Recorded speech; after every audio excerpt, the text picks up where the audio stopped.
리동. 오전에 주문하고 오후에 읽자. 예스24 총알 배송. 대한민국 1등 인터넷 사전 예스24. 영화 예매도 예스하세요.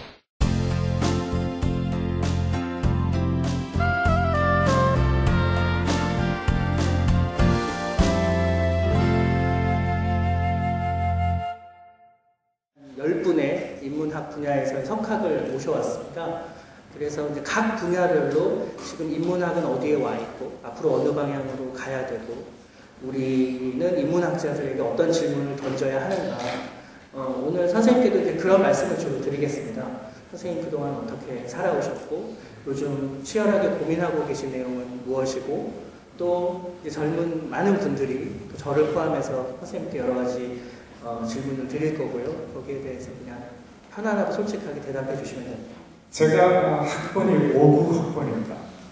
59 학번. 그래서 지난 몇 년 전인가 벌써 서울대학교든가 가서 만나서 몇 학번이냐 하니까 09 학번이라고 그러더라고요. 그래서 59와 09의 만남 50년의 세월을 기억하는 지금 이제 말씀하시니까 참 옛날 아마 1968년에 통일혁명과 사건이 터졌으니까 그때 정재승 교수도 세상에 없었지 않았나. 그렇습니다. 72년생이니까요. 네, 그렇죠. 보기와는 달리 어립니다. 그때 상황을 아마 여러분들도 잘 모르실 거예요. 제가 59학번이니까 대학교 2학년 때 4.19, 3학년 때 5.16 군사혁명 이후에 군사혁명에 대한 학생들의 어떤 저항과 반대 이런 이제 분위기 속에서 소위 제가 학생 서클 운동의 1세대입니다. 제1세대. 사실은 통일혁명당이라는 당이 없었어요. 그 당시에는. 나중에 제가 감옥에 있을 때 그 후에 당이 만들어졌다는 이야기를 이제 간접적으로 듣긴 합니다. 네. 없었기 때문에 뭐 가입하거나 뭐 간부거나 이런 사실이 없는데도 불구하고 그 당시 상황에서는 이제 그런 사건들이 만들어지게 됐습니다. 제가 4.19, 5.16을 겪고 학생운동의 제1세대라 그랬는데 그 연장선상에서 이제 감옥 들어가게 제가 되고 특히 무기징역까지 받을 줄은 전혀 몰랐죠. 당시에 받았던 재판이 군사재판이에요. 군법회에서 제가 현역으로 육군 중이었거든요. 그래서 군법회에서 재판하고 또 그 당시 68년도가 잘 모르실 테지만 김신조 1.1 사태가 일어나기도 하고 그 다음 푸에블로가 원산 압박에서 납포돼서 북한에 옮겨들기도 하고 예비군 창당하고 또 개헌해서 이제 삼천 이런 거 만드는 굉장히 복잡한 또 서울대학교 중심으로는 한일회담, 내국적 한일회담 독도 문제도 사실 그때 거론했었어요. 이런 것들이 이제 한일회담도 반대투쟁이 일어나고 그래서 나중에 제가 뭐 정확한지는 모르지만 서울대학교 학생 서클 운동의 어떤 간부 하나를 사용을 시켜야 된다 그런 주장들이 있었다고요. 네. 깜짝 놀랐어요. 그러셨겠네요.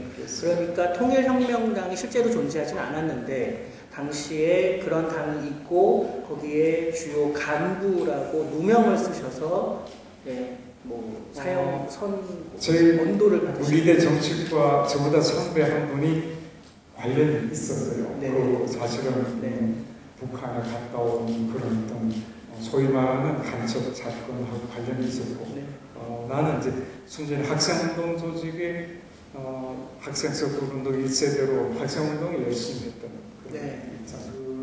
지금은 교도소가 참 좋아졌어요. 집필도 가능하고 뭐 TV 시청도 되고 그런데 우리 때는 집필도 일체 허가가 되지 않고 편지도 한 달에 한 번씩 엽서를 신청해서 받아서 거기다가 써요. 쓰는데도 교도관의 시선하에서 써야 돼요.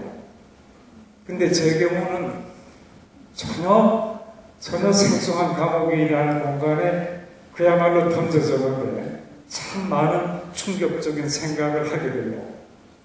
이 생각들을 어딘가 좀 적었으면, 적지 않고 두면 그냥 다 잊어버릴 것 같아요. 그래서 적어두면 언젠가 다시 이 시절의 이 생각들을 한번 다시 읽었으면 좋겠다. 그래서 유일하게 기록이 허용되는 가족에게 보내는 편지에 제가 적기 시작합니다. 아마 가족에게 보내는 편지글 중에 그런 사색적인 글 쓴 사람 별로 없을 거예요. 내지는 그 안에 것들을 낱낱이 알면 진짜 이제는 엄마 입장에서 감정이입을 해보면 하나 이렇게 피부를 바늘로 찌르는 것 같은 그런 느낌을 더 받으셨을 수도 있어요.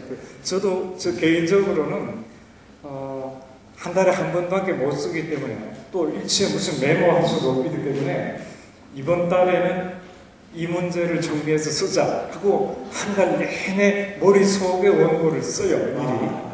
월간지 기본이에요. 그래서 완전히 거기서 교정까지 완벽하게 끝냅니다. 그때는 머릿속으로 20대에서 머리도 상당히 명석해서 다 기억해요. 그래서 그 교도관 시선할 쓰는데 지금 아마 영인본이 나와서 엽서라는 영인본이 나와서 그 편지가 그대로 보이는데 그 본 사람들이 어떻게 고친 데가 한 군데도 없나. 왜 미리 다 고쳐서 쓰니까. 내 머릿속에 지우개 있네요. 머릿속에서 퇴고를 하고 싶어요. 저는 제가 무기징역 받고 독방에 앉아 있으면서 그 좁은 독방에 앉아 있으면서 왜 자살하지 않나. 자살하면 죽지. 심지어는 같은 방에 있는 사람이 자살하기도 해요. 그래서 나는 왜 안 죽나. 사실 심각하게 제가 고민해 본 적이 있어요. 그래서 오늘 아까 초두에 굉장히 힘든 상황에 있는 우리 사회의 청년들이 참 많지만 내가 자살하지 않는 이유는 두 가지더라고요. 한 가지는 햇볕 때문에 안 죽었어요. 그때 있었던 방이 그 향이 북향, 북서향인가 그러는데 하루에 햇볕이 한 2시간쯤 들어와요. 그리고 그것도 가장 햇볕이 클 때가 신문지 펼쳤을 때 정도의 크기로 가장 크다가 조금 있으면 이렇게 비뚤어지면서 벽을 타고 나가는. 근데 그 가장 컸을 때 그 햇볕을 무릎에 탁 올려놓고 앉아있을 때 참 행복했어요. 그래서 매일 햇볕 기다리기 위해서 안 죽었거든요.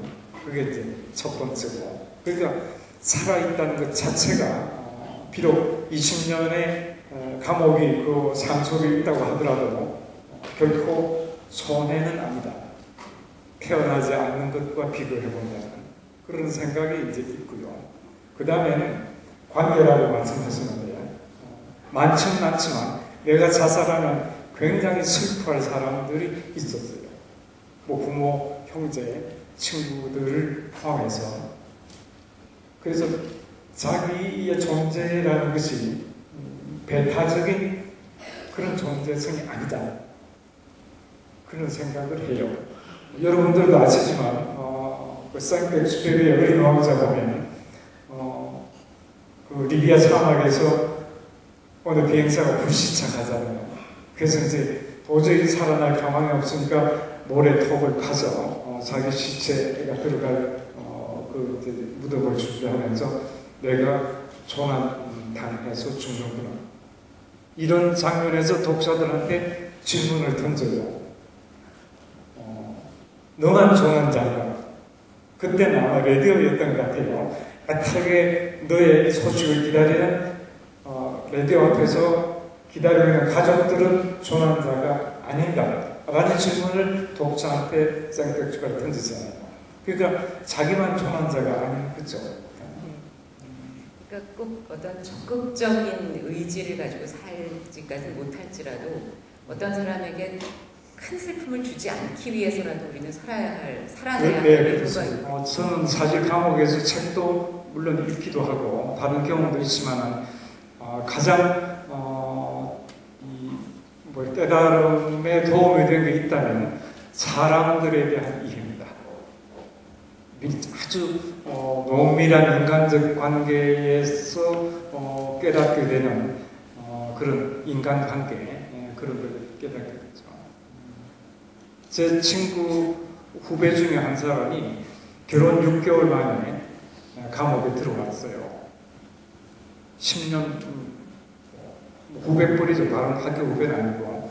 그 친구 같은 철을 바깥에 두고 이제 감옥 생활을 하고 있는데 어느 날 나한테 그러더라고요. 이번 달에는 자기 처가 몹시 아파서 접견을 못 온대요.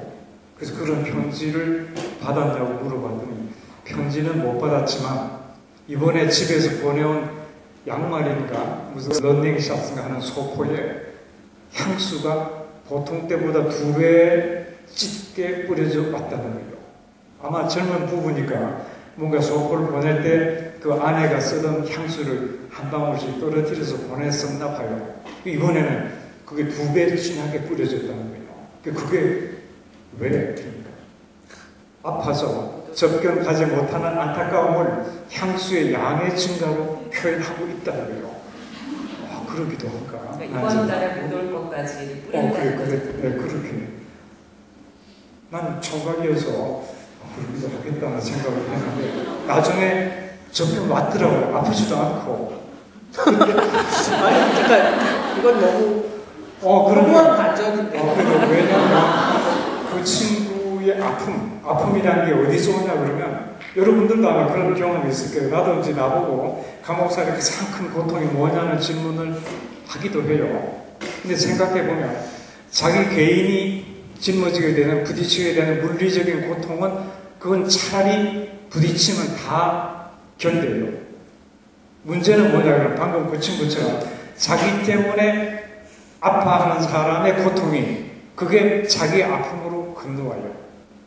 이건 어떻게 자기가 짐질거나 어떻게 할 수가 없어요. 그래서 기쁨과 슬픔의 근원은 관계로부터 오는 것이다. 그래서 깨달음도 저도 마찬가지로 그런 농밀한 인간적 관계에서 깨닫는 것이 진정한 깨달음이 아닐까. 책 보고 깨닫는다는 것은 사실은 너무 관념적이어서 자기 인간적인 이 머리에서 그냥 시종하고 끝나는 게 아닐까. 적어도 그게 자기 가슴까지 내려오려면 인간적인 만남을 통한 어떤 그런 부대낌이 있어야 되지 않겠나 생각을 하죠.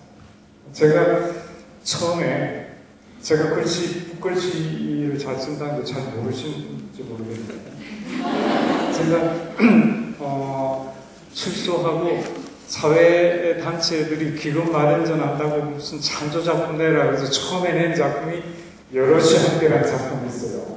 한글로 여럿이 함께를 붙여서 썼어요. 그랬더니 궁체하고도 다르고 무슨 훈민정음 판본차하고도 다르고 이렇게 엉겨 붙어서 이렇게 여럿이 함께를 붙여서 쓰니까 그런 느낌도 나고 그래서 참 좋다 뭐 이랬는데 후배 교수가 한 사람이 와서 나한테 뭐라고 지적하냐 그러면 그 여럿이 함께 참 좋은데 그건 방법론만 이야기하고 목표 지향성이 없습니다.